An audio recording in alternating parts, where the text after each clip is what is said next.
திருப்பரங்குன்றம் மலை உச்சியில் இருப்பது தீபத்தூண் அல்ல, கிரானைட் கல் தூண்தான் என்று கோவில் நிர்வாகம் தரப்பில் தெரிவிக்கப்பட்டிருக்கிறது. அண்மை செய்தியாக பார்க்கிறோம். கூடுதல் விவரங்களோடு செய்தியாளர் வெற்றி இணைகிறார். வெற்றி, விவரங்கள்.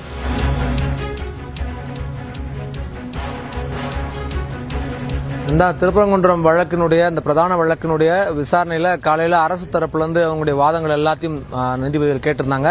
அவங்க அது தொடர்ச்சியா நீதிபதியினுடைய அதிகார மீறல் நடந்திருக்கு. ஆர்டிகல் 226 படி அவங்க வழிபாட்டு தலங்களுக்கான சட்டங்கள் உள்ளிட்டவைகள்ல அதிகார வரம்பை மீறி நீதிபதி செயல்பட்டிருக்கார். இது தீபத்தூணே அல்ல.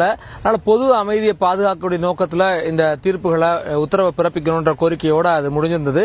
இப்ப மதியம் மறுபடியும் இந்த வழக்கினுடைய விசாரணை துவங்கிய நிலையில் நீதிபதிகள் முக்கியமான கேள்வி எழுப்பினாங்க. அதாவது மனுதாரர் ரவிக்குமார் கோவில் ஈவோவிடம் முதல்ல மனு கொடுத்திருக்காரு தீபம் ஏத்தணும்னு. அதை கோவில் ஈவோ ஏன் ஜேசிக்கு இணை ஆணையருக்கு அதை ஏன் அனுப்பல, ஏன் கோவிலுடைய நிர்வாக அதிகாரியை முடிவெடுத்தார் கேள்வி எழுப்பியிருந்தாரு.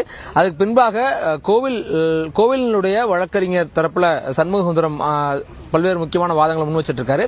அது என்ன சொல்றாரு அப்படின்னா, மலை மேல் இருக்கக்கூடியது தீபத்தூண் அல்ல, இன்னொன்னு மலை உச்சியில கார்த்திகை தீபம் ஏற்றணும் அப்படிங்கறதுக்காக 175 ஆண்டுகளாக எந்த ஆதாரமும் கோயில் தரப்புல இல்ல, கோயில் நிர்வாகத்துல இல்ல.